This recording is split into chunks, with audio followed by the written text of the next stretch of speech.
제형 솔루텍입니다. 오늘은 종목 상담 요청이 있어서 올리는 게 아니라 제형 솔루텍에 많이 물려 계신 분들이 예상이 돼서 그분들을 위한 방송으로 녹화를 해서 올려놓습니다. 최근에 남북 경협으로 엮이면서 개성공단 재개에 따른 그 입주 기업 호재를 노리고 매수하신 분들이 꽤 있을 걸로 예상이 되고, 또 저희 방에서는 뭐 몇 분 있다고는 했지만 뭐 많지는 않긴 하지만 그래도 덜어 가지고 계신 분들이 있어서 좀 확인을 하시면 좋을 것 같다라는 차원으로 제형 솔루텍을 설명을 좀 해보겠습니다. 기업 개요는 1984년에 설립돼서 대략 한 30년 정도 된 기업이고요. 금형과 성형, 플라스틱이나 뭐 이런 사출 금형 같은 거를 만들어서 자동차의 부품으로도 들어가고, 가전제품이나 컴퓨터, 통신기기들의 부품들을 만듭니다. 이 회사의 특징이라면 턴키 계약을 해서 뭔가 이런 부품 하나만 하는 게 아니라 그 이제 부품에 대해서 시작과 끝까지 계약부터 이제 다 납품하는 단계를 통째로 이제 작업을 할 수 있다. 예, 그런 좀 특징을 가지고 있는 회사예요. 매출 구성은 금형이 28% 정도가 있긴 하지만 사실상 나노 광학이 62% 정도를 차지하고 있는 회사입니다. 이 본격적으로 힘들어졌었던 시기는 2016년 개성공단의 폐쇄부터예요. 예, 그래서 이때까지만 하더라도 분위기가 계속 좋았었는데 2016년에 폐쇄가 되면서 이제 이게 주가가 하향세로 이제 돌아서기 시작했고, 이게 2018년도에 다시 이런 기대감 때문에 또 올랐다가 최근 들어서 많이 빠져 있는 상태입니다. 회사만 놓고 보자면 지금 이렇게 된 것도, 그러니까 차트가 완전히 무너지지 않고 이렇게 버티고 있는 것도 좀 신기할 정도로 회사의 상태는 지금 많이 안 좋은 상태예요.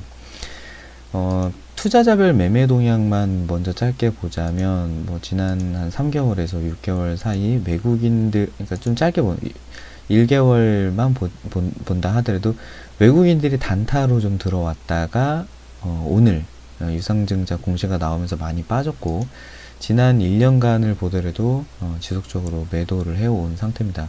기관은 관심이 없어요. 그냥 계속 기관은 매도로 지금 완전히 돌아서 있는 상태입니다. 외국인 소진율도 0.82% 정도밖에 안 됩니다. 일단 급락한 거는 유상증자 공시이기 때문에 유상증자 공시를 먼저 좀 보면, 내용상 현재 이 회사가 가지고 있는 주식의 수는 4,569만 주예요. 예, 요걸 토대로 현재 시가총액이 585억 원입니다. 근데 이번에 새로 추가를 하게 되는 신주의 수가 2,500만 주예요. 4,500만 주를 발행을 해서 돈을 받아서 회사가 사업을 영위하고 있었는데 2,500만 주를 추가를 한다는 건 거의 한 절반에 가까운 정도로 많은 금액을 투자를 받으려고 시도를 하는 겁니다. 배경은 이제 방식은 이제 주주 배정이라서 뭐 3자 배정이면 누구한테 받아오는 거고, 일반 공무원 전부 이제 모든 투자자가 할 수 있는 방식이라면 주주 배정이기 때문에 이걸 가지고 계신 분들만 청약을 할 수 있는 구조로 되어 있어요. 신주가액은 아직 확정가는 안 나왔고, 이제 오늘 공시 나온 거니까 1,110원입니다. 확정 예정일이 12월 3일, 이제 그 권리락 할 때, 아니, 권리락 이제 저기 청약하기 직전에 이제 뭐 금액이 최종 확정이 될 거고요. 신주 배정 기준일이 11월 2일이기 때문에 11월 1일이 권리락이에요. 11월 2일이 신주 배정 기준일이기 때문에 11월 1일이 될 걸로 보입니다. 권리락은 여기 표시가 따로 안 돼요. 청약은 12월 6일부터 12월 7일까지 진행을 하는 방식입니다. 이베스트 투자증권에서 주관을 하게 되어 있고요. 이건 뭐 주주 배정이기 때문에 다른 내용은 없어요. 반기보고서보다는 반기보고서보다는 그냥 여기서 재무 상태를 잠깐 한번 보죠.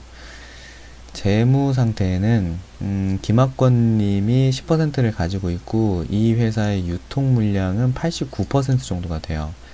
그러니까 전체 100% 중에서 김학권님 대표이사님이 가지고 계시는 비중을 제외하고는 89.71%가 지금 유통되고 있습니다. 근데 이게 개성공단이 폐쇄되고 나서 이 회사가 좀 타격을 크게 받았던 이유는 개성공단에 입주시킨 그 공장이 이 회사의 핵심 공장이에요. 메인 공장입니다. 메인 공장. 그거를 그쪽으로 옮겨놨기 때문에 그게 폐쇄가 되니까 사실 회사가 0이 되는 것도 신기할 정도인 거죠. 그리고 이제 자회사가 중국에 있었는데 그 중국 회사가 거기도 또 상황이 안 좋으니까 또 철수를 해요. 그 내용이 이제 공시에 있습니다. 쭉 한번 같이 보시죠. 그러다 보니 2018년 4월 18일에 대표님이 자사주를 161만 주를 갖다 파셨어요. 원래는 지분율이 16%셨는데 10%로 감소를 했다. 이게 무슨 짓이지? 라는 생각이 들지만 사실 까보면 개성공단의 폐쇄로 인해서 실적 저조로 손익구조 개선이 힘들다. 그래서 추가 자금 확보가 필요하고 아마 개성공단에 있는 공장을 대체할 수 있는 수단으로 베트남에 신공장 투자를 하고 계셨던 것 같아요. 그거의 운영 자금을 충당하기 위해서 전액 회사로 재투자한다. 회사를 살리려고 어떻게든 고군분투하면서 노력을 하고 계세요. 굉장히 안타깝네요. 이게 대표님, 그러니까 이게 이런 선의의 피해자가 생긴 거거든요. 개성공단 폐쇄로 인해서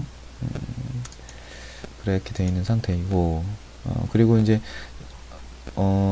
주요 주주, 그러니까 10% 이상의 주요 주주는 없네요. 네, 그렇죠. 이분이 10% 가지고 있는 거니까. 나머지는 다, 장내 매도, 시간의 매매, 조금만 샀다 하면은, 보유 비중이 한 4%, 5%, 요 정도씩 됐다가 단타 치고 빠지고, 이렇게 됐었던 것 같아요. 주요 공시가 될 만한 내용은 요겁니다. 지금 여기 네이버 증시 들어오셔서 여기 이제 전자공시 들어와 보시면 여기 증권신고서라고 17일에 신고되어 있는 공시가 있어요. 이거 반드시 읽어보셔야 됩니다. 꼭 읽어보세요. 내용을 빠뜨리지 말고 꼭 읽어보세요. 몇 번 강조합니다. 중요한 내용이니까 꼭 출력해서 한 글자 한 글자 뜯어서 보시는 게 필요해요. 핵심 투자 위험 알림문입니다. 이게 무슨 얘기냐면 이 회사에서 유상증자를 냈지만 자 이런 부분 정말 위험하니까 꼭 살펴봐 주세요 라고 여기다가 써놓은 거예요. 그러니까 이것만 읽어보셔도 그러니까 이거 읽기 전에는 여기 넘어가지도 못해요. 이거 이제 표시해야 넘어갑니다. 효력이 발생되는 건 27일이다. 왜냐? 그 전에 바뀔 수 있기 때문에. 근데 위에서부터 요 내용이에요. 요 핵심 투자 위험. 아까 이제 팝업 떴던 게 이겁니다. 내용을 한번 같이 살펴보시죠. 이거 좀 밑줄 그어가면서 봐야 될 것 같아요. 잠깐만요. 네.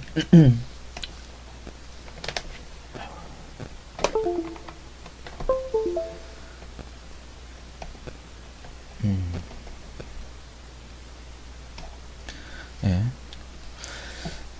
금융산업은 공산품 제조업의 뿌리가 되는 산업으로 제조업체들이 많이 이제 다수 차지하고 있다. 비교적 진입장벽이 낮다. 아무나 할 수 있다는 거예요. 그리고 경쟁이 치열한 중소기업형 산업이다. 이제 이런 부분이, 그러니까 사업 자체도 위험하다는 이야기를 이제 말씀하고 계신 거예요. 중국에서 금융산업이 급성장함에 따라서 수출하던 것도 악화가 되어 있는 상태이고, 국내 제조업 성장도 정체되어 있고, 지금 뭐 경제 침체이기 때문에 또 이런 문제도 이제 곁다리로 같이 있는 거죠. 그 산업 자체가 둔화되어 있는 데다가 경쟁은 심화되어 있는 상태에 수출 여건도 악화되어 있는 삼중고를 겪고 있어요. 그리고 금형산업부는 자체 제작한 금형으로 플라스틱 사출 제조를 영위하고 있고 주요 제품은 플라스틱 팔레트 및 컨테이너를 만들고 있다. 대형사 대비 심지어 영세해요. 규모가 작다. 그리고 동산업은 전방산업의 경기 악화가 있고 대형사의 가격 정책, 가격으로 막 후려쳐버리는 거죠.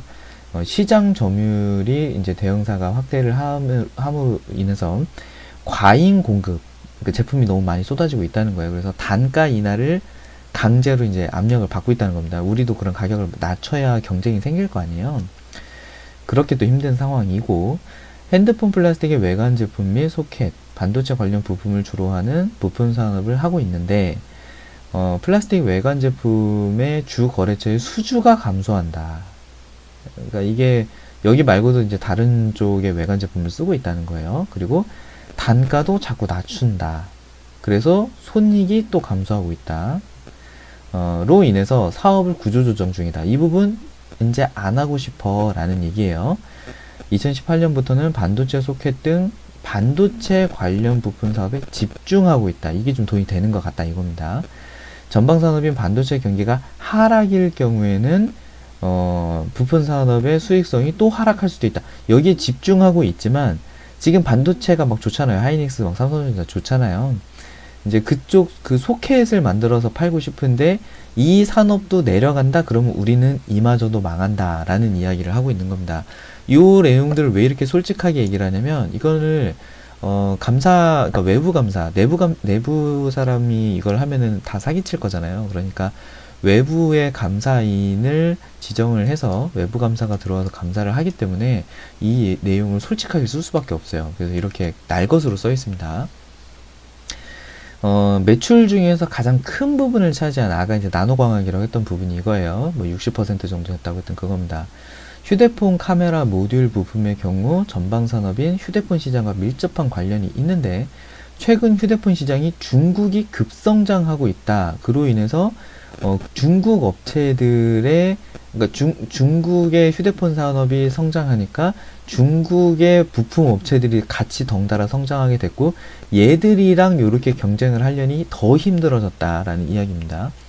경쟁 심화로 평균 단가가 하락하고 있는 추세이며 이런 부분, 그러니까 수익성을 그나마 우리가 돈을 벌고 있는 부분도 망할 수 있어요 라는 이야기예요. 그리고 렌즈 사업부의 매출은 대부분 차량용 카메라에 적용되는 렌즈 매출입니다.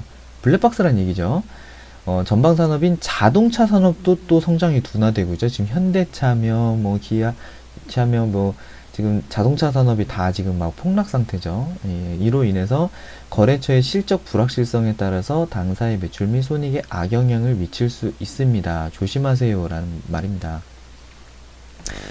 여기까지는 사업에 대한 이야기예요. 이제 이 밑에는 회사 자체가 가지고 있는 위험에 대해서 명시를 하고 있습니다. 현재 이 회사의 부채 비중은 자본 대비 691%. 그러니까 만약에 내가 아파트를 샀는데 내가 7억짜리 아파트를 샀는데 내가 가지고 있는 돈은 1억이란 얘기예요. 1대 7 맞나? 예, 대충 그렇게 될 겁니다.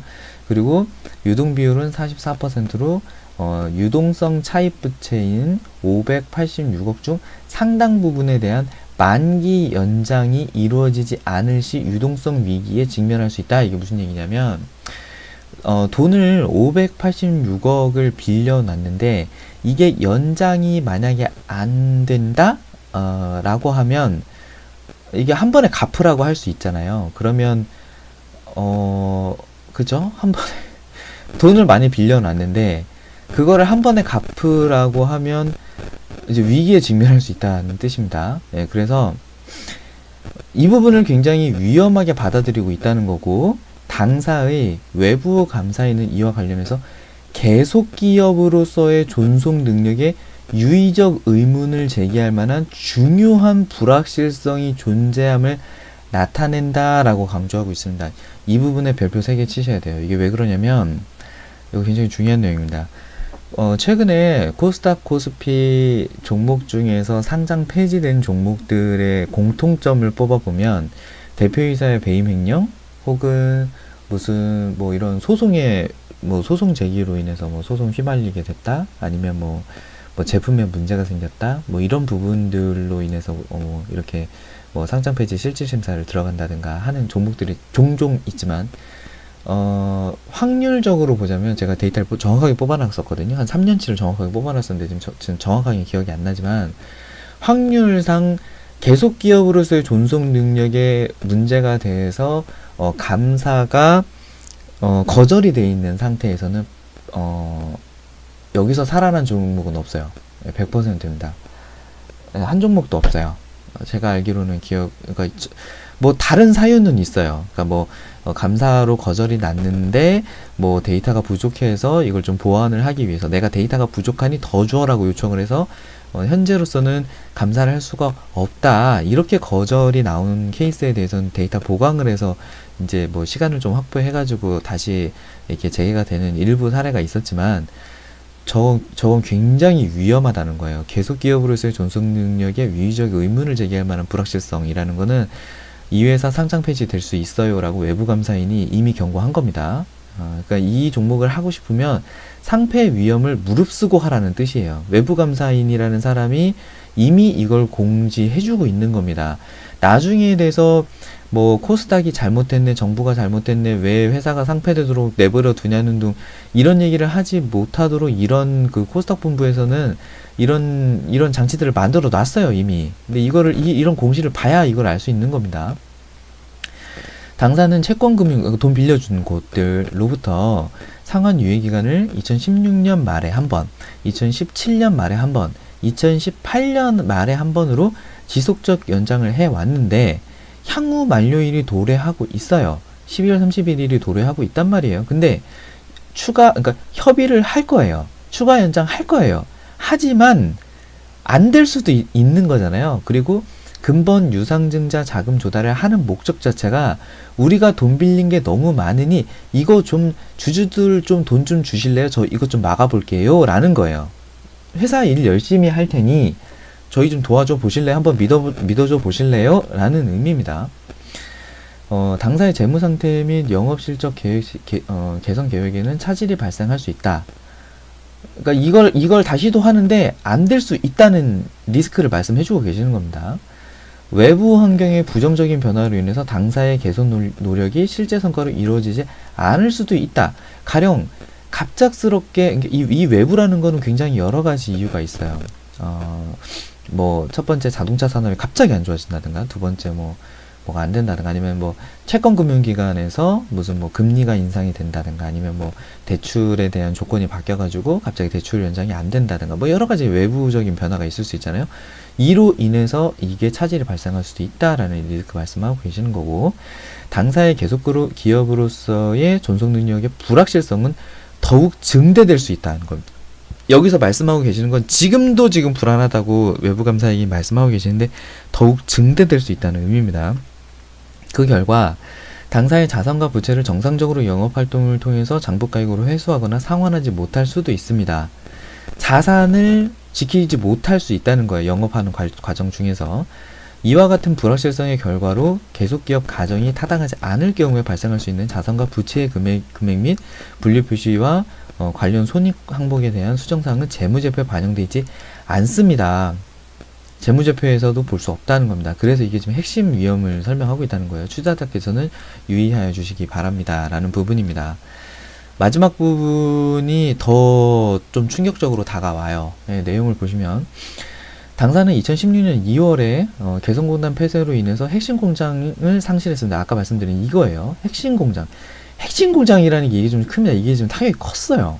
그리고 중국 내에서 치열한 경쟁으로 인해서 자회사 실적이 악화됐기 때문에 2017년에 갑작스러운 영업 손실 261억이 또 발생을 하면서 자본 잠식이 이미 이루어졌습니다. 그러고 나서 2018년까지 와서 간신히 반기 동안에 이 여파를 완화시켜 놨어요. 그럼에도 불구하고 금형 및 사출 부품의 수출 감소로 인해서 24억 원의 영업 손실을 기록하고 있다는 겁니다. 지금 또 영업 손실이 발생했다는 의미예요. 2017년 6월에 완공한 베트남 대체 공장의 빠른 안정화 및 2018년 5월 자회사가 매각하면 돈을 이제 좀 받을 수 있어서 요번 단기 말, 그러니까 올해 말에는 영업 흑자 전환을 시도하고 있습니다만 안 될 수도 있다라는 의미예요. 근데 이게 가능은 하나, 이게 일회성이라면 이것도 또 리스크가 있습니다. 한번 자회사를 만약에 팔아가지고 몇백억이라도 이렇게 받아가지고 그걸 만약에 메꾸잖아요. 그러면 한 번 돈 들어온 거잖아요. 그 이후에 이제 계속 지금 위에서 얘기했었던 리스크로 인해서 회사의 경영 상황이 계속 악화될 수 있다라는 걸 감안을 해야 된다는 거예요. 현재 상태에서는 2018년 5월 2일에 이미 투자주의 환기 항목으로 지정이 되었고, 자기 자본의 50%를 초과하는 법인세 비용차, 감전, 계속 사업 손실을 내거나, 자본 잠식률이 50%를 넘어갈 경우에 관리 종목 지정 사유에 해당이 되기도 합니다. 관리 종목으로 이제 들어갈 수 있다는 거예요. 이렇게 된다면, 관리 종목으로 들어가게 된다면, 이거는 뭐 당연한 얘기죠. 시장의 신뢰도 및 평판이 악화돼서 주가에도 부정적인 영향을 미칠 수 있습니다. 거기서 또 내릴 수도 있다는 걸 이야기를 하고 있는 겁니다. 그거 뭐 내용이 좀 많긴 한데, 뭐 어쨌든 이거 다 읽어보셔야 돼요, 정말. 제가 지금 꼼꼼히 이거를 리뷰를 하는 이유 중에 하나도 그런 겁니다. 이게 지금 여기 리스크가 있기 때문에 그래요. 여기는 읽어보시면 될 것 같고, 여기로 좀 넘어갈게요. 네. 2016년 2월 개성공단이 폐쇄되면서, 거기 공장이며 뭐며 다 놓고 왔을 거 아니에요. 보따리로 들고 올 수 있는 것만 최대한 들고 오고. 근데 그때 당시에 수출입은행으로부터 보험을 들어놓은 게 있던 모양이에요. 경협보험금 70억 원이라는 게 있었습니다. 그리고 투자자산 피해 지원금이라는 30억도 있었습니다. 그래서 도합 100억을 받았어요. 네. 개성공단 폐쇄를 돼서 막대한 피해를 받은 것도 받은 거지만 100억이라는 돈으로 일단 보전을 받았어요. 이걸 돌려줘야 될 수 있습니다. 개성공단 재개가 되면요, 이거 돌려줘야 돼요, 지금. 그러니까 개성공단 재개만 마냥 기다릴 상황은 아닌 거를 여기서 지금 리스크 제기하고 있는 겁니다. 당사의 자산회수 여부에 따라서 동보험금 및 지원금 전부라는 말씀도 하셨네요. 또는 일부를 반환해야 될 가능성이 존재합니다. 이를 재무제표상 우발부채로 분류하고 있습니다. 재무제표에 이제 우발부채로 표시되어 있다는 얘기예요. 중국 자회사에 대한 보증 이행으로 32억 원의 현금 지출이 발생할 수 있다는 겁니다. 추가로. 그럼 여기 플러스 32억이에요. 그리고 돈 금액은 재무제표상 부채로 선제 반영, 이미 반영되어 있군요. 예. 추가 손실 반영 가능성은 없으나 일시적으로 현금 지불을 해야 되는 경우에는 유동성 측면에서 악영향을 주는데, 아까 저 위에서 얘기했었던 그 유동금, 은행에서 돈 빌렸던 그 돈, 만약에 은행에서 이거 당장 갚으라고 얘기하고 그걸 연장해주지 않는 리스크에 해당이 된다면 우리 어떡하지? 라는 문제에 닥칠 수 있다는 거예요.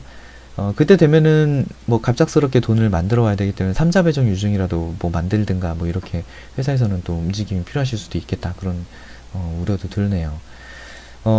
마지막인가요? 잠깐만 한번 볼게요. 또 있네요. 네.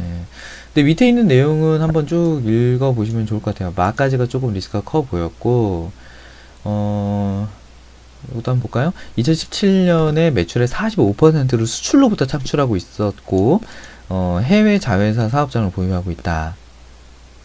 한편 해외 자회사가 생산한 제품을 국내로 수입하는 거래도 상당하다. 따라서 환율의 급변동 시 당사의 이익에 예기치 못한 변동이 생길 수 있다. 이거는 우리가 환율에 문제가 생기면 중국이겠죠, 저 얘기는. 그러니까 중국 환율이 영향을 줄 수 있다는 겁니다. 자, 어쨌든 그리고 최대 주주 및 특수관계인의 지분율, 그 대표님이죠. 10.25%며 대표님이 9%인가 10%인가 되니까 어쨌든 특수관계인까지 합쳐가지고 10.25%인 것 같아요. 이번에 청약을 같이 하실 이제 유상증자 할 때 이제 같이 참여를 하시는데, 이분들의 지분율은 보호 예수를 한다는 거예요. 못 판다. 이제 유상증자를 받아가지고 이제 혼자 이렇게 빠져나가면 약간 얌체 같잖아요. 그래서 이제 나는 이 회사에 뼈를 묻을 거야라는 강한 의지를 보여주신 거예요. 이거 우리 이미 지분이 많고 이번에 유상증자 하면서 참여를 하기 때문에 지분율이 더 늘어나는데, 그거는 보호 예수를 해서 안 팔겠습니다 라는 이야기예요. 그리고 이거 전환사채에 대한 얘기. 이건 읽어보세요. 그리고 이것도 그냥 읽어보시면 될 것 같습니다. 여튼 지금 공모 방법은 뭐 이런 방식으로 진행이 되고, 자금의 사용 목적도 이제 출처를 밝혀놨어요. 지금 우리은행에서 단기 차입금 빌렸던 거, 하나은행, 신한은행 여기저기서 지금 조금씩 부채를 좀 해놨습니다. 그래서 이거를 단기 차입금을 상환을 한꺼번에 하시려는 계획입니다. 100만, 1000만, 1억, 10억, 50억 정도를 여기서 이제 충원을 할 거고요. 운영자금, 일단 당장 돈이 없기 때문에 운영하는데도 돈이 좀 쓰입니다. 그래서 신규 라인 증설에 따른 원자재 구입비를 쓸 거고, 신규 라인에 사용되는 이제 라인을 증설합니다. 그래서 정밀사출 내재화를 하고, VCM 건선 내재화를 하고, 그래서 뭐 3차원 측정기랑 세척기랑 뭐 이런 것들을 뭐 이렇게 2019년 계획을 이제 굉장히 이렇게 구체적으로 썼어요. 2019년 1Q, 2Q, 3Q, 4Q 이제 분기별로 어떻게 투자를 하겠다라는 계획들을 명시를 해 놨습니다. 계획은 일단 잘 되어 있어요.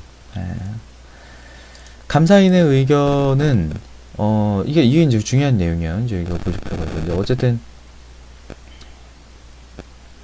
적정은 나왔으나 계속기업 가정과 관련된 중요한 불확실성 어쨌든 적정입니다. 이때 당시엔 적정이에요. 괜찮다. 근데 지금 오늘 나온 요걸로 봐서는 지금 일단 저게 뭐 거절이나 보류나 뭐 이런 상태는 아니에요. 일단 리스크가 좀 있어 보인다. 그냥 그 정도로 설명을 하고 있습니다. 자본 잠식 가능성에 대해서 잠깐 좀 보면 좋을 것 같은데 지금 이 회사의 자산은 이게 지금 억 단위죠. 1459억이에요. 자산을 1459억을 가지고 있고 매출액은 1326억 정도의 매출액이 발생합니다. 이제 아까 얘기한 대로 261억 요거는 이미 적자를 한번 만들어냈고 부채 총계 이제 이거는 돌려줘야 되는 아까 그 100억 그거까지 포함을 해가지고 이제 1300억 정도를 부채를 돌려줘야 되는 겁니다. 자본 총계가 지금 156억이에요. 자, 이 부분이 우리가 좀 주요하게 포인트를 잡아서 봐야 되는 얘기입니다. 이 얘기가 무슨 얘기냐면요. 우리 집 아파트가 1억 4천짜리인데 대출이 1억 3천을 냈어요. 근데 그러면 내가 이 아파트를 살 때 들어간 돈이 얼마죠? 1억 4천짜리 아파트를 샀는데 1억 3천을 대출을 냈어요. 그러면 내가 여기 이 아파트를 살 때 내 돈으로 들어간 돈은 1,500만 원이 들어간 겁니다. 그죠?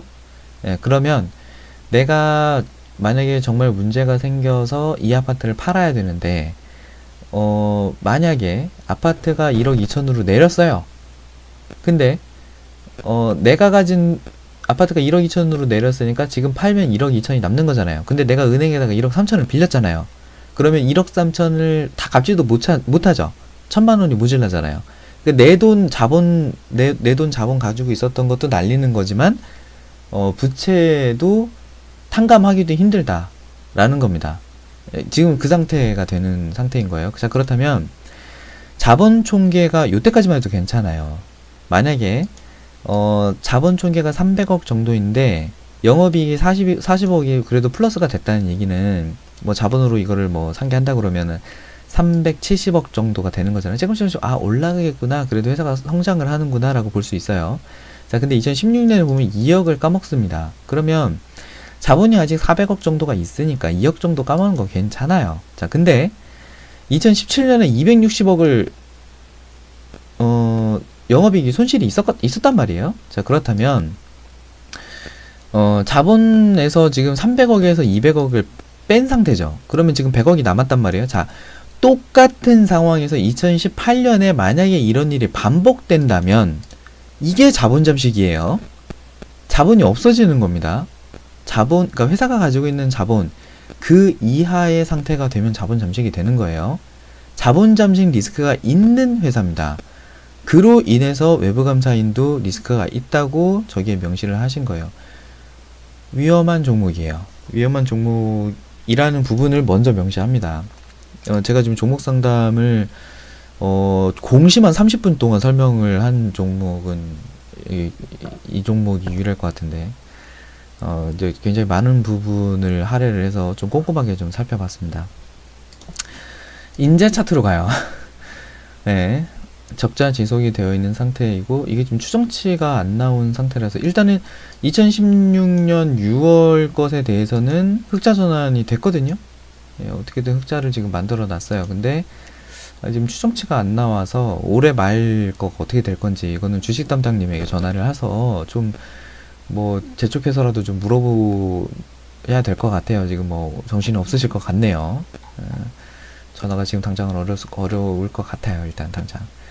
자, 그리고 재무 차트를 좀 띄워서 보면 영업이익이 이제 주가는 결국 이 가치에 수렴을 하고 있는 상태인 겁니다. 기본적 분석과 차트가 커플링 되어 있어요. 여기 보시면 계속 이렇게 쭉 내렸죠. 2013년부터 좀 쭉 내렸고 영업이익도 마찬가지로 이제 쭉 내렸어요. 이제 회사가 계속 일단 하향세로 지금 가고 있는 상태입니다. 이제 옛날에는 10,000원까지도 갔었었네요. 지금 이제 1,200원 정도인데 그에 맞춰서 자본 총계 자체도 이게 좀 떨어져 있는 상태입니다. 이게 PBR이 올라가고 있다는 건 청산가치 이상으로 청산가치에 이게 못 미친다는 상태인 거예요. 이거는 내려가야 좋은 겁니다. 여튼 지금 재무 상태는 많이 안 좋은 상태예요. 근데 차트상으로 보면 아까 이제 서두에 제가 말씀드렸던 것처럼 2009년부터 봤을 때 2016년 여기까지는 정점을 찍을 수 있어요. 개성공단에다가 투자를 해서 거기에서 좀 노동력을 좀 저렴하게 해서 이런 뭐 좋은 이런 그 제품들을 많이 만들어내서 이렇게 수출을 하게 되면은 탄력을 받을 수 있겠다. 이제 이런 생각이 가능한데 지금 그래서 이제 주가가 많이 여기까지 올라간 거예요. 그동안 이제 영업이익이 많이 줄어들었던 걸 이걸로 이제 좀 이렇게 메꿔볼 수 있을까라는 기대감이 있었던 겁니다. 근데 2016년에 개성공단이 폐쇄되면서 그래도 다시 곧 재개되겠지 했었던 기대감으로 여기까지는 갔었으나 근데 여기까지 간 것도 지금 되게 신기해요. 2017년에 여기까지 주가를 다시 만들어내면서 횡보세를 만들어낸 이 자체가 지금 전 되게 신기합니다. 지금 여기가 요 구간 자체가 어떤 수급으로 인해서 지금 요게 요렇게까지 여기서부터 여기까지 끌어올린, 물론 이거는 대선의 영향이 있었겠죠. 뭐 지금 남북 경협에 대한 기대감 때문에 여기까지 간 거는 그렇다지만 2017년 여기가 지금 되게 이상한 거예요. 2017년에 이전 정권에서 계속 그 개성공단에 방문할 수 있도록 승인 요청을 했었는데 계속 거절됐었단 말이에요. 그럼에도 불구하고 여기를 갔다 옵니다. 4,000원을. 이 부분이 좀 이상해요. 수급이 뭐 특별한 수급이 있었던 것도 아니고 뭐 그런 상태였고 직전 거래량은 경협에 대한 그 이제 관심 때문에 굉장히 많으신 분들이 지금 요 가격대에 물려서 지금은 조정을 받는 거야. 다시 경협이 시작하면 일단 4,000원까지 갈 수도 있겠지라는 생각으로 들어가신 걸로 알고 있습니다. 그래서 지금 마음고생이 많이 되고 계시는 분들이 있지 않을까. 그것 때문에 제가 오늘 하루 종일 좀 노심초사 했었어요. 좀 심란하시겠구나 그런 생각이 들더라고요. 여기가 지금 막 상한가를 막 쳤거든요. 상한가 막 이렇게 이게 거의 뭐 광기에 가까운 일들이 벌어졌어요. 지금 보시면 기관이 그나마 가지고 있었던 물량은 팔았고 외국인은 관심이 없었고 이거를 만들어낸 게 결국 개인이거든요. 여기도 개인입니다. 여기도 개인이에요. 개인이 여기서 이만큼까지 담아 놓은 상태가 되자마자부터 주가가 빠져요. 주가가 빠지고 나니까 개인은 여기서부터 안 움직이죠? 개인은 지금 여기 다 물려있어요. 다 여기 있단 말이에요. 물려있는 상태에서 주가가 자꾸 내리니까 공매도 쳐가면서 외국인이 팔았다가 사고 공매도니까 팔았다가 사고 샀다가 팔고 샀다가 팔고 샀다가 팔고 팔았다가 사고 하면서 주가가 쭉 밀리니까 외국인이 쭉 또 사요. 그러다가 요때쯤부터 이제 주가가 오르기 시작하니까 또 차익 실현을 합니다. 요 부분대에서 산 사람들이 차익 실현을 하면서 또 외국인의 보유 비중이 줄어요. 그러면서 여기서부터 또 주가가 또 오르니까 외국인의 보유 비중은 줍니다. 잘 보시면 이 과정에서 개인이 또 사요. 이게 개인이 돈이 많기 때문에 여기 표시가 좀 잘 안 되는 거예요. 외국인이 이게 상계 지금 거의 없는 거예요. 쬐끔밖에 안 샀어요. 그렇게 해놓은 상태에서 오늘 유상증자 공시가 나오니까 거의 다 털고 지금 끝난 겁니다. 지금 외국인 보유 비중 자체가 0.82% 밖에 안 돼요. 굉장히 적습니다. 외국인 믿고 들어가시면 안 되는 종목이에요. 제가 이게 이 검은 선을 지금 이번에 그린 선이 아니에요. 예전에 직전 거래선을 제가 추세선을 옛날에 그려놓은 건데, 장기간으로 봤을 때는 요런 흐름으로 봤었어요. 뭐 거래량이 있는 뭐 그런 구간을 찝었다기보다도 그냥 뭐 누구나 볼 수 있는 지지와 저항으로 예상되는 그런 포인트들만 짚었습니다. 그래서 이번에 유상증자가 없었다라고 하면 요 가격대 이제 1,500원대에서 반등이 나오면 한번 2,000원대까지는 노려볼 수 있지 않았을까. 기술적 반등 이미 나왔군요. 여기 지금 이미 나왔네요. 요 부분에서 한번 여기 2,000원대를 한번 찍었었고 다시 밀려서 이 안에서 그럼 잘하면은 횡보, 이거를 돌파를 하면 기술적 반등 데드캣 바운스를 한번 노려볼 수 있는 그런 구간이었었는데 딱 그 타이밍에 유상증자가 터졌어요. 자, 그렇다면 유상증자가 터지면 얼마나 더 내려갈 것인가. 근데 제가 이거를 유통비중으로 대충 계산해가지고 뭐 봤을 때는 한 1,300원대? 그 정도로 하락이 되지 않을까 예상을 했었는데 1,300원대 일단 시작하자마자 실망 매물이 그냥 쏟아지면서 1,300원대 쉽게 깨져버렸어요. 아예 그냥 시초가가 여기까지 내려와 버렸거든요. 1,270원 1,270원, 1,280원대까지 지금 내려와 있는 상태이고, 기적적으로도 그 와중에 덤핑으로 판 사람들이 여기서 지금 거의 다 털고 나갔어요. 그죠? 여기서 지금 거의 다 팔았고, 여기서도 지금 거의 다 팔았습니다. 자, 그렇다면 어디서 그러니까 매도에 대한 광기가 멈출까라는 관점으로 바라보자면 그 광기가 끝난 자리는 여기입니다. 거래량이 여기서 끝났어요. 여기서 나 다 던질래 라는 걸 누군가는 샀고요. 나 다 던질래 라는 것도 누군가 산 겁니다. 마지막에 여기서 이거 지금 오르다가 또 꺼지네. 나 그냥 팔아야겠다. 그나마 던진 게 이제 여기입니다. 그 이후에 거래량이 없어요. 이 얘기는 파는 분도 없고요. 사는 분도 없습니다. 근데 둘이 이제 파는 사람과 사는 사람의 이런 힘의 균형으로 놓고 보자면 살짝 사시는 분의 힘이 조금 정말 눈곱만큼 정말 눈곱만큼 살짝 더 정말 찔끔 요만큼 줄다리기를 하고 있다면 그럼 뭐야 갑자기 커지.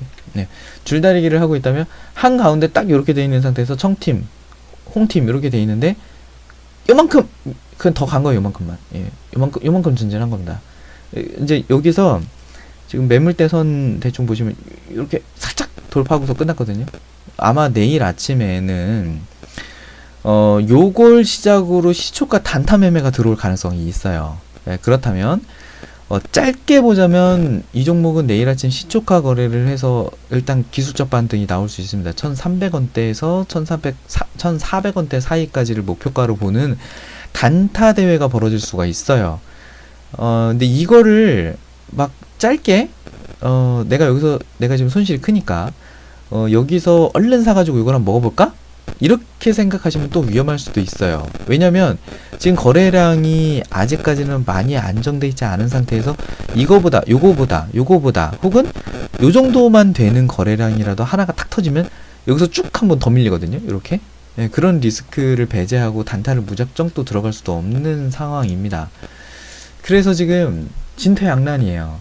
이게 일단 회사 자체의 펀더멘탈은 완전히 박살이 나 있는 상태고, 테크니컬 애널리시스를 관점에서 보더라도 당장 오늘 아침에 들어가야 될까? 뭐 최소한 하루 이틀 정도라도 바닥을 다지는 걸 보고 들어가야 될 거 아니에요. 너무 아슬아슬한 경계선 낭떠러지 끝에 지금 서 있다라는 상태라서 거래하기는 사실 쉽지 않은 상태입니다. 이게 이 안에 지금 안 들어가 있다면 투자를 안 하는 방향이 차라리 가장 좋을 것 같고요. 외부 감사인 의견대로 하면 되는 거예요. 가능하면 조심해서 하시는 게 좋겠다라는 의견이지만 유상증자를 받으신 분들이라면 조금 더 공격적으로 해봐서 이 종목이 반등이 더 세게 나오면 좋겠지만 거기까지 가지 못할 가능성을 두고 어떻게든 살려 나와야 되는 상황이란 말이에요. 자, 그렇다면 어떻게 할 것인가? 그래, 상황은 알았고 그럼 나 이제 어떻게 해야 돼? 라는 고민에 빠질 타이밍이에요. 자, 그렇다면 이 종목은 1200원 선대까지 그러니까 지금 1230원이잖아요. 대략 한 1300원대, 1400원대 정도에서 지지를 받고 한 1500원 정도에서 1600원 정도까지는 반등이 일단 기술적으로 이 회사가 뭐 어떻게 뭐 무슨 뭐 이렇게 재료라든가 개성공단 재개라든가 이런 재료 없이라도 그냥 단지 기술적 반등으로라도 반등할 수 있는 구간이 1,500원대 정도까지는 예상이 되는 겁니다. 그렇다면 내려온 만큼은 올라갈 거기 때문에 그래요. 이제 이게 낙폭 과대라서 이제 그렇습니다. 그럼 다시 올라갈 거를 예상을 한다면 어떻게 대응을 할 것인가? 뭐 몇 가지 시나리오가 나오겠죠. 당장 내일 아침에 더 그냥 사요. 그냥 무턱대고 덮어놓고 사요. 그래가지고 1,500원 그러니까 내가 만약에 지금 현재 1,000만 원을 사놨단 말이에요. 이 종목을. 근데 내일 아침에 2,000을 더 사요. 네, 그러면 3,000만 원이 되죠. 그 상태에서 내가 1,000만 원을 더 산 것이 지금 한 마이너스 30%가 되어 있다고 하더라도 내일 2,000만 원을 사가지고 여기서부터 여기까지 이게 몇 퍼센트 정도 되죠? 여기서부터 여기까지 한 20% 정도를 먹는다면 내가 내려온 거보다 더 많은 수익이 나기 때문에 내 손실을 커버할 수 있고 심지어 수익이 날 수도 있습니다. 굉장히 괜찮은 베팅 중에 하나인 거잖아요. 일종의 마틴게일을 해보란 얘기긴 한데 그 리스크는 1235원이 깨지면 어떻게 하지 라는 것에 대한 대처 방안이 없어요. 만약에 3,000을 부었단 말이에요. 내일 아침에. 근데 1235원 깨지면 어떻게 할 거예요? 그거는 3,000을 더 부어야 되잖아요. 아니 3,000이 아니죠. 이제 지금 그치. 1,000에 2,000 부어서 3,000 만들었으니까 이번에는 한 3, 4,000을 부어야 된단 말이에요. 그러니까 처음에 가지고 계신 돈이 한 2억, 3억 정도가 있어서 처음에 1,000만 원을 사신 거라면 얼마든지 해봐도 됩니다. 예, 그 방법이 좋아요. 방금 설명드린 그 방법이 좋지만 만약에 내가 가지고 있는 돈이 5,000만 원인데 여기다가 지금 3,000만 원을 붓고 나머지 2,000만 원도 다른 것도 다 손절해가지고 여기다가 부어서 몰빵해가지고 이걸 살려나와? 라고 하기에는 위험이 있다는 거예요. 그쵸? 네, 그런 비슷한 고민을 하고 계실 겁니다. 지금 이걸 듣고 계시는 분이라면. 또 심지어는 내가 가진 돈이 2,000만 원인데 여기에 한 1,500만 원 들어가 있다? 이러면 이제 대처 방안도 없는 겁니다. 난처하실 거예요. 저도 이제 요 방송을 열기 전에 제가 이게 막 뭔가 방송이 무슨 스크립트라도 있는 것처럼 착착착착 진행되지 않습니까? 뭐 대본이 없어요. 그냥 옆에 그냥 웹사이트만 잔뜩 또 띄워놨어요. 그냥 이것도 검색해봤다가 저것도 분석해봤다가 이거 지금 울린 사람도 이거 어떡하지? 이런 생각으로 그냥 고민을 계속 해봤어요. 어떻게 하면 좋을까? 나라면 어떻게 해야 될까? 이제 그런 고민을 계속 해봤는데 저라면은 이렇게 한번 해볼게요. 저라면 이렇게 해보겠습니다. 일단은 내가 가지고 있다는 전제잖아요. 자, 일단은 내일 아침에 분봉 튈 때 주가가 여기까지 만약에 오른다면 오를 수 있다는 전제를 일단 뒀잖아요. 오른다면 좋은 거예요. 그냥 좋은 거예요. 내가 더 투자를 하면 좋은데 내가 돈이 없잖아요. 그죠? 돈이 없으니까 돈이 있으면은 단타를 조금 사가지고 이런 것도 방법이에요. 내가 한 1,000만 원을 샀는데 지금 1,000만 원이 더 있다. 그러면 내일 아침에 한 500만 원을 더 사는 거예요. 그래서 지금 이 분봉상의 지지선은 여기 있거든요. 이제 좀 차트 좀 볼 줄 아시는 분들은 제가 이런 기준을 드리면 아마 써먹으실 수 있을 겁니다. 지금 요 선을 지금 요 안에서 하루 동안 그래도 하루라도 버텼단 말이에요. 그러면서 살짝 오르면서 거래량이 좀 이거 귀엽긴 한데 살짝 올랐어요. 지금 요렇게 지금 뭐 어디 뭐 동호회나 카페 한 군데 뭐 카페까지 갈 것도 없네요. 카톡 오픈 채팅방에서 그냥 요건 한번 사볼까요? 하면 들어올 수 있는 정도의 거래량밖에 안 돼요. 잠깐 거래대금 얼마인지 보자. 거래대금이 없네. 거래량만 있네. 잠깐만. 7만 주거든요. 7만 주면 7천만 원밖에 안 돼요. 1억이 안 됩니다. 1억이 안 되기 때문에 정말 카톡방 한 방에서 그냥 들어온 정도밖에 안 돼요. 굉장히 미미합니다. 그럼에도 불구하고 이걸 보고 들어오는 사람들이 있을 수가 있어요. 왜냐면 검색식에 걸리기 때문에. 검색식 분봉 천하제일 단타대회 하시는 분들은 이제 검색식을 보고서 뭐 분봉상 골든코러스 이런 거 딱 보고 들어온단 말이에요. 그리고 오늘 제형솔루텍이 충분히 미디어에서 이슈를 탔어요. 뉴스에서 막 많이 빠졌다. 그냥 덮어놓고 하한가 따라잡기 들어오는 사람이라도 있을 수 있습니다. 그걸 노려보는 거예요. 자, 그렇다면 내일 아침에 여기를 깨지 않는다는 선에서 내가 500만 원을 만약에 샀다면 짧게 그냥 요 아래선 깨지면은 내가 처음에 1,000만 원 샀는데 요거 그냥 내버려 둬요. 그 상태에서 500만 원을 추가로 요 지점 위에서 이렇게 양봉 키면서 내일 만약에 시작을 했단 말이에요. 자, 그렇다면 500만 원을 기준으로 여기에서 주가가 올라가면은 뭐 한 1,400원쯤 여기쯤 돼가지고 이 500만 원만 수익을 내고 나오세요. 일단 그것만 일단 챙겨 먹자고, 이건 내버려 두고. 그렇게 하고 만약에 밑으로 밀린다 그러면 요선 1250원 선이 깨지면, 1250원 선은 그래도 버텨야 되는 거예요. 근데 정확하게는 한 1235 전저점까지 보자면 1235원 정도 되는데, 그럼 한 1230원? 이건 뭐 5원 단위로 하는 것도 좀 무의미하긴 합니다. 근데 어쨌든 이 가격대 부근이 올 때마다 누군가 사가지고 조금씩 올렸는데, 개미든 뭐 누구든 어쨌든 많이 빠졌네 그러면서 샀단 말이에요. 근데 그 심리가 유지되지 않는 선, 1220원 선, 1210원 선까지 그냥 갑자기 밑으로 밀린다 그러면 이게 더 내리는 신호를 주는 거란 말이에요. 1,000원까지 갈 수도 있는 그런 리스크가 있기 때문에, 물론 가능성이 좀 낮지만 올릴 가능성이 좀 더 큽니다. 그 상태에서 일단 500만원 투자한 것도 짧게 손절을 하시라는 거예요. 단타를 만약에 내려보시겠다라는 분이라면 그렇게 하십시오. 자, 근데 돈이 없는 분이거나 혹은 나는 좀 더 보수적으로 거래해보고 싶다라는 분이라면 내일 당장 아침에 들어가기보다는, 내일은 지지고 복구를 일단 할 거예요. 오르면 일단 가지고 있는 것에 대해서 올랐으니까 땡큐인 거고, 내리면 내려도 크게 내리진 않을 겁니다. 이게 내려봐야 뭐 한 여기쯤 1200원 선, 1100원 선 요 정도에서 한번 버틸 가능성이 있고요. 그 다음에 1000원이라는 이제 강한 라운드 피겨가 있기 때문에 그거를 쉽게 깨고 내려가진 않을 것 같아요. 그러면 1000원까지만, 아니 이 회사가 뭐 그렇지, 힘들긴 힘들지. 그래도 우리 희망회로를 돌려봅시다. 예, 여러분 힘을 내세요. 그러지 마시고. 자, 그래서 1200원 선 밑으로는 안 깨질 것 같아요. 예, 그냥 유상증자의 흐름 그래요. 예, 너무 그렇게 많이 안 빠집니다. 자, 그 상태에서 하루 이틀 정도 이렇게 그냥 버텼다고 치자고요. 옆으로 이렇게 버텼어요. 그래서 분봉상도 지지를 했는데 일봉상도 지지를 하더라? 그러면 한 2, 3일 있다가 지지선 1235원을 안 깨면 더 좋고, 살짝 깼어요. 한 1230원? 그러더니 1230원을 안 깨지고 또 버텨.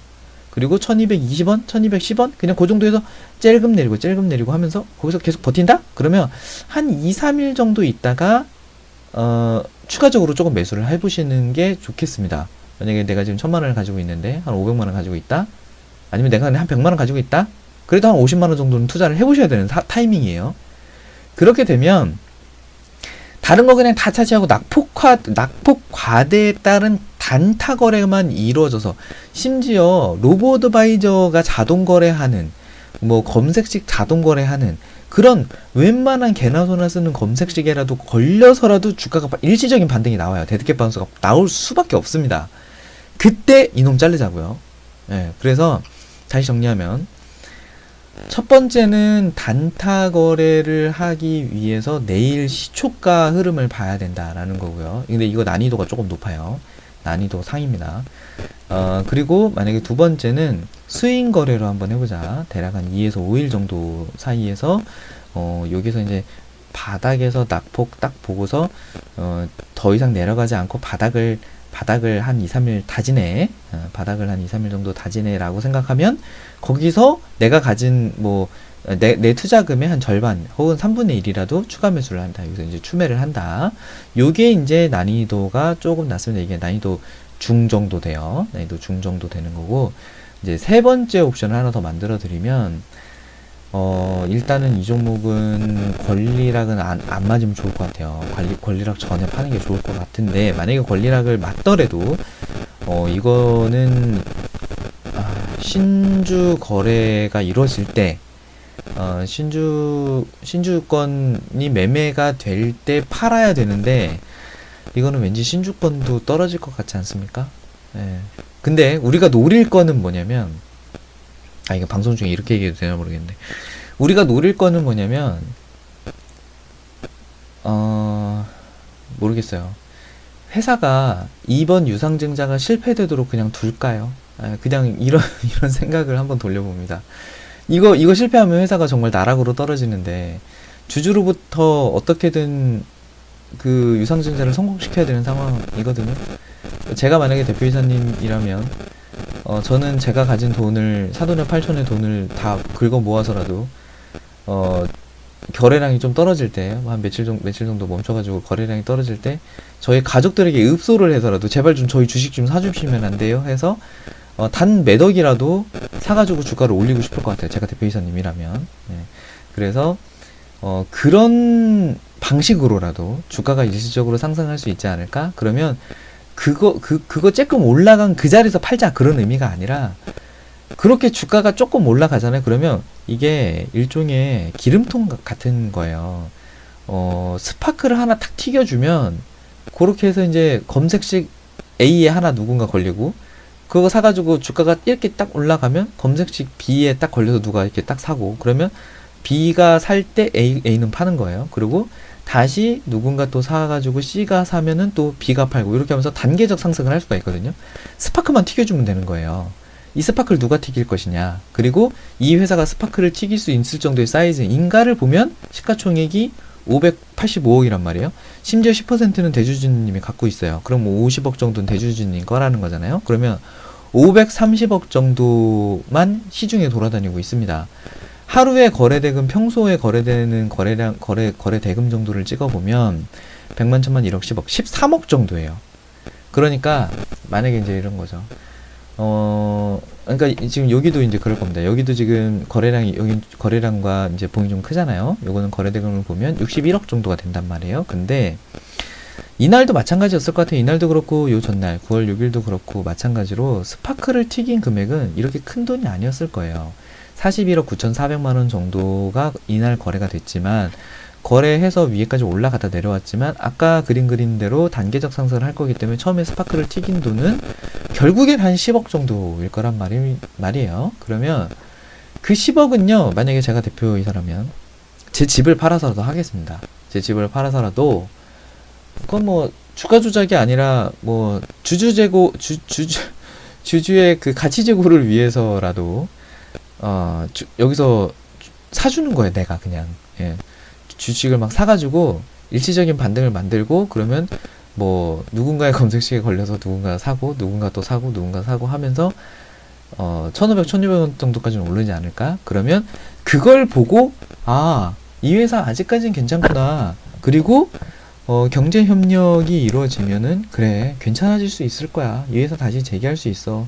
대표님 저렇게 열심히 뛰어다니는데 결국엔 살리실 거야. 저런 열정을 보고 회사에 투자를 해볼까라는 분들이 들어올 거예요. 그건 좀 장기적으로 봐야겠죠. 중장기적으로 이 회사가 어떻게 가야 되는 건지는 봐야겠지만 일단 당장 이 유상증자 이슈에 대해서는 그렇게 해서 탈출하고 나올 수 있는 그런 상황이 만들어질 수 있습니다. 그 네 번째 조건이 그러합니다. 그래서 지금 총 4가지 시나리오가 있어요. 그 4가지 시나리오가 있으니 상황에 맞게 잘 좀 컨트롤 하시면 좋을 것 같은데 이건 홍보는 아닌데 제가 동영상에 이런 말을 원래 안 넣어요. 좀 치졸해서 이런 얘기를 잘 안 하는데 제가 지금 설명드린 게 권리락 전까지만 좀 설명을 드렸잖아요. 권리락 이후에 어떻게 해야 되는 건지 혹은 이제 제가 이 방송을 녹화해드린 이후에 주가의 흐름이 어떻게 흘러가는 건지에 따라서 궁금하시면 어떻게든 물어서라도 저기 슈퍼직장인이라는 카페가 있습니다. 거기로 좀 들어와서 물어보세요. 그러면 좀 알려드리겠습니다. 이게 제가 지금 돈을 받고 있는 것도 아니고 이 종목을 제가 들고 있는 것도 아니고 제가 이걸 추천한 적도 없습니다. 단타로 잠깐 한 적은 있어요.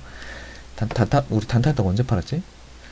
하여튼 예전에 잠깐만 한번 보자. 어디쯤에서 거래했을까? 우리 폭락하기 전에 여기 어딘가에서 했던 것 같은데 어쨌든 거래를 한번 한 적은 있기는 하지만 제가 그로 인해서 무슨 책임감을 느껴가지고 이 방송을 녹화하는 것도 아닙니다. 그냥 단순히 이것 때문에 지금 제가 이거 녹화하고 있는 시간이 이제 10월 19일 하루 넘어갔어요. 10월 19일 금요일입니다.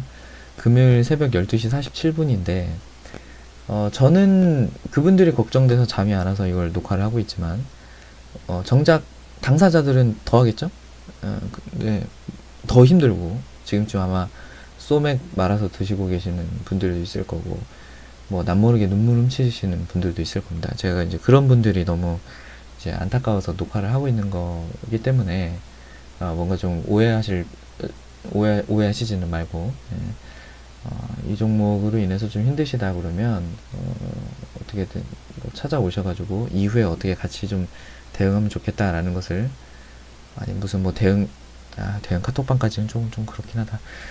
여튼 잘 탈출해서 나오시면 좋겠고 제가 드릴 수 있는 얘기는 일단 오늘 방송의 전체적인 1시간 가까이 녹화했네요. 결론만 말씀을 드리면 이 회사가 지금 이 상태에서 힘들어질 수는 있습니다. 하지만 단지 이 유상증자라는 이벤트로 인해서 이 회사가 망하진 않을 거예요. 이 유상증자라는 것은 이 회사가 마지막으로 뛰어볼 수 있는 승부수였을 겁니다. 경제 협력이 거의 막바지에 치닫고 있고, 지금 개성공단에 연락사무소까지 만들어 놓은 상태에서 개성공단 재개를 코앞에 두고 있는 기업이 갑작스럽게 유상증자를 내는 부분에 있어서는 그만큼 지금 재무적으로 많이 힘든 상황이라는 거예요. 그만큼 이 회사가 이 유상증자라는 이벤트를 허투루 날려버리진 않을 것 같습니다. 네, 그래서 뭐 어떤 방식으로든지 뭐 하다못해 저라면 집을 받아서라도 주가가 올라갈 수 있도록 이런 시도를 할 거고, 또 그런 흥행에 성공을 한다라고 하면 유상증자로 인한 피해는 복구하고 나오실 수 있겠다. 그리고 가능하면 잘 돼서 개성공단에 다시 이제 재개되고 다시 이제 재입주를 해서 메인 공장, 해신 공장이 잘 돌아가서 회사가 다시 영위 되고 살아나고 해서 제가 녹화했었던 이 녹화 방송이 기후에 지나지 않았으면 좋겠다는 바람을 피력해 봅니다. 그래서 결과를 얘기하다 또 샜네요. 최종적인 결과는 끝나지 않았습니다. 끝날 때까지 끝난 건 아니에요. 포기하지 마세요. 지금 상태에서 다시 일시적인 반등을 할 수 있는 구간에 분명히 들어서 있고, 분봉상도 지지를 일단은 만들어냈어요. 그렇기 때문에 일봉상 지지만 한두 차례 더 만들어내면 반등 일시적으로 할 수 있습니다. 거기서 또 막 갑자기 막 또 상한가 쳐가지고 또 막 우와 또 누구는 죽네 누구는 사네 또 막 이러고서 막 폭죽 터트리고 막 그럴 수도 있어요. 진심으로 정말 그랬으면 좋겠어요. 상한가 한번 탁 치면 딱 2,000원이잖아요. 그죠? 이거 상한가 치는데 돈 얼마나 들었을까? 잠깐만 찍어볼까? 상한가 칠 때 돈 얼마나 되냐면, 상한가 칠 때 요 날이거든요. 100만, 1000만, 1억, 10억, 70억 정도 드네요. 자, 그 다음 날은 58억 정도 들었고요. 여기는 17% 정도 올리는데 19억 정도 들었어요. 19억 정도면, 이날은 100만, 1000만, 1억, 90억 정도 들었고, 잠깐만. 너무 잠시만, 잠깐만요. 100만, 1000만, 1억, 10억, 190억이구나. 19억이 아니라 190억인데 잘못 봤네요. 그리고 여기는 96억 정도 되는 거고요. 여기는 100억 정도 되네요. 거래량이 좀 컸고. 또 여기도 상한가가 있나요? 상한가 여기는 거래대금, 여기도 크네요.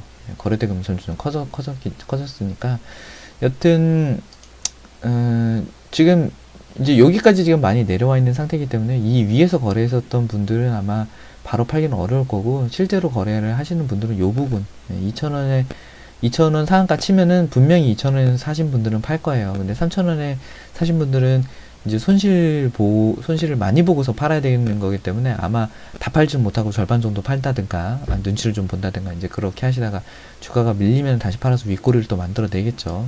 그러면서 서서히 우상향으로 가는 그런 그림 만들어낼 수 있으니까 굉장히 많은 시나리오가 있어요. 그래서 시나리오가 이럴 수도 있고요. 거기에서 이렇게 파생될 수도 있고요. 뭐 그런 얘기를 하다 보면 밤새야 될 것 같아서 최대한 지금 설명을 하다 보니까 1시간 정도 녹화를 하긴 했는데